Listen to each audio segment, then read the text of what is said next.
हमारे साथ मौजूद हैं स्वामी प्रसाद मौर्य जी। और ये जो स्कूल प्राथमिक शिक्षा और बेसिक शिक्षा के बंद करने के शासन ने शासनादेश जारी किया है, उसको लेकर के राज्यपाल को ज्ञापन देने जा रहे थे, लेकिन यहाँ पर ये हजरतगंज दारुसफा के पास पुलिस ने बैरिकेड लगा करके रोक दिया और ये धरने पर बैठ गए हैं। हम इनसे बात करते हैं और यहाँ पर आप देख रहे होंगे कि लगातार ये यहाँ पर पुलिस प्रशासन स्वामी प्रसाद मौर्य से बात करने की कोशिश कर रहे हैं, उनको समझाने का प्रयास कर रहे हैं। सर, कहां पर जा रहे थे और किस चीज को लेकर के ज्ञापन राज्यपाल को देने जा रहे थे? क्योंकि पहले से ही श्री राज्यपाल उत्तर प्रदेश को 27,764 स्कूलों के बंद होने संबंधित प्रतिवेदन देने की मेरी तैयारी भी है, राज्यपाल कार्यालय को सूचना भी है, लेकिन योगी सरकार राज्यपाल जी तक हमें पहुंचने नहीं दे रही है। हम लोकतंत्र में विश्वास करते हैं, लोकतांत्रिक व्यवस्था में विश्वास करते हैं, लोकतांत्रिक मूल्यों की रक्षा के लिए हम संकल्पित हैं। इसीलिए हम कोई भी अलोकतांत्रिक कार्य नहीं करना चाहते।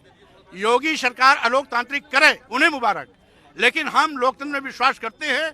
लोकतांत्रिक तरीके से अपना विरोध भी दर्ज करा रहे हैं और अपना राज्यपाल महामहिम राज्यपाल जी को जो देना है, मीडिया के माध्यम से मैं अपनी पीड़ा भी उनको पहुंचा रहा हूं कि किस तरीके से 27,764 स्कूल बंद होने से 14 लाख बेटी बेटियों की शिक्षा खत्म होने जा रही है।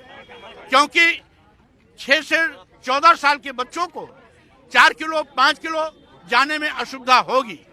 ये ऐसे बच्चे हैं जिसमें गांव के गरीब, मजदूर, किसान, दलित, आदिवासी, पिछड़े समाज के बच्चे पढ़ते हैं। जो हैव्स नॉट हैं उनके बच्चे पढ़ते हैं। असुविधा उनके सामने है, अभाव उनके सामने है और उनके बच्चों की शिक्षा ये सरकार खत्म करने पे मादा है। इसलिए मेरा अनुरोध है 27,464 स्कूल बंद करने का जो 16 जून का 2025 का शासनादेश है उसे वापस लें। साथ ही साथ उसको वापस लें, इन स्कूलों को निर्बाध गति से आगे बढ़ावें। आवश्यकता है कक्षा वार अध्यापकों की, जो आवश्यकता है 12,70,000 के लगभग है। आज 6.5 लाख ही मात्र अध्यापक है, यानी 50% अध्यापकों के बलबूते पर लगभग 2,40,000 प्राथमिक उच्च प्राथमिक विद्यालय संचालित किए जा रहे हैं। स्वाभाविक रूप से जब 15,000 विद्यालय एक शिक्षक चलाते हैं, यानी प्रति विद्यालय में एक शिक्षक, ऐसे 15,000 विद्यालय हैं, तो स्वाभाविक रूप से बच्चों की नामांकन घटेगी। अगर पर्याप्त शिक्षक होंगे तो नामांकन बढ़ेगा, क्योंकि जिन विद्यालयों में 4 अध्यापक 5 अध्यापक हैं, वहां बच्चों की संख्या भी 400, 450, 500 है। इसका मतलब है ये विद्यालयों में बच्चों का नामांकन का कारण शिक्षकों की उदासीनता नहीं, बल्कि स्टाफ की कमी है। इसीलिए माननीय मुख्यमंत्री से मेरा ये भी अनुरोध है, इन विद्यालयों का संचालन सुव्यवस्थित ढंग से आगे बढ़ाएं। जो अतिरिक्त 6.5 लाख शिक्षकों की भर्ती है, समयबद्ध कार्यक्रम बनाकर पूरा करें। साथ ही साथ जो शिक्षा मित्र हैं, अनुदेशक हैं, उनको नियमित करें और जो रसोइया बड़े पैमाने पर सेवा से वंचित हो रहे हैं, उनकी सेवा का भी ख्याल करते हुए सरकार को ध्यान देना चाहिए। सरकार का एक बहुत ही सुप्रसिद्ध नारा है, पढ़े बेटियां बढ़े बेटियां। स्कूल बंद होने से बेटियां सबसे ज्यादा प्रभावित होंगी। 100% बेटियों की शिक्षा खत्म होगी। इसका मतलब है योगी सरकार अपने ही पार्टी के द्वारा दिए गए नारे को पलट रही है, ठीक उसके विपरीत आचरण कर रही है, जो न व्यवहारिक है और न ही संवैधानिक है। संविधान की व्यवस्था भी है कि 6 साल से 14 साल के बच्चों की निःशुल्क एवं अनिवार्य शिक्षा देना सरकारों की जवाबदेही है। सरकार अपनी जवाबदेही से भाग रही है, पलायन कर रही है। इसलिए सरकार को पलायन करने से बचना चाहिए।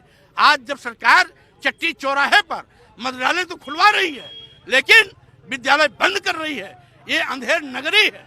स्वाभाविक रूप से यह गलत काम को विरोध अपनी जनता पार्टी कर रही है। प्रतिवेदन के माध्यम से हम अपने 14 लाख बच्चों के बंद हो रहे शिक्षा संबंधी ज्ञापन श्री राज्यपाल जी को देने के लिए जा रहे हैं, लेकिन प्रशासन ने हमें रोक दिया है। इसलिए हम लोकतांत्रिक तरीके से धरना के माध्यम से अपना विरोध दर्ज करा रहे हैं।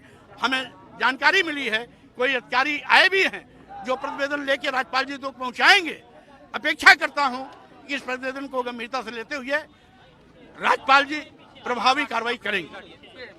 तो ये स्वामी प्रसाद मौर्य थे जिनका कहना है कि भैया यहाँ पर ये जो जाम लगा हुआ है इसको खुलवाने के लिए यहाँ पर कोई अधिकारी आए हुए हैं ज्ञापन लेने के लिए, हम उनके माध्यम से ज्ञापन दे देंगे। लेकिन तस्वीरें अगर दिखाऊं तो यहाँ पर देखिए पुलिस ने यहाँ पर स्वामी प्रसाद मौर्य को उठाना शुरू कर दिया है। काफी संख्या में, बड़ी संख्या में यहाँ पर पुलिस फोर्स तैनात है। आप देख रहे होंगे कि एसएचओ हजरतगंज यहाँ पर लगे तैनात है, उनके साथ ही जो पुलिस फोर्स है वो यहाँ पर इनको उठा दिया गया है।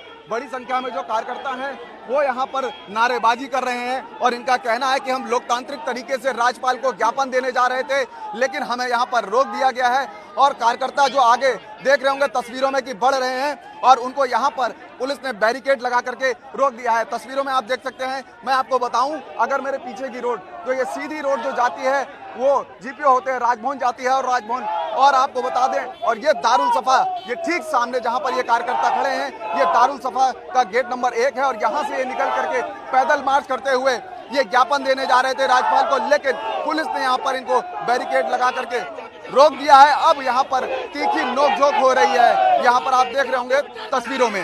हालांकि स्वामी प्रसाद मौर्य से जब हमने बात करी तो उनका कहना है कि जो 27,644 स्कूल जो बंद किए जा रहे हैं उनको लेकर के हम ज्ञापन देने जा रहे थे, हमें रोक दिया गया है। हमारी सरकार से यही जो गुजारिश है, जो उन लोगों के भविष्य क्या होगा जो बच्चे उस स्कूलों में पढ़ रहे हैं, वो प्रॉपर्टी का क्या होगा, इसके साथ ही आगे की क्या रणनीति बनाई है। अगर बंद किए जाएंगे तो जो शिक्षक बेरोजगार होंगे, जो आंगनवाड़ी, जो मिड डे मील है, उन सब को लेकर के वो एक प्रोफार्मा तैयार करा था, उसी को लेकर के ये राज्यपाल के यहाँ ज्ञापन देने जा रहे थे। कैमरा पर्सन मिंटू सिंह के साथ मनोज पांडे, लखनऊ न्यूज़ 24।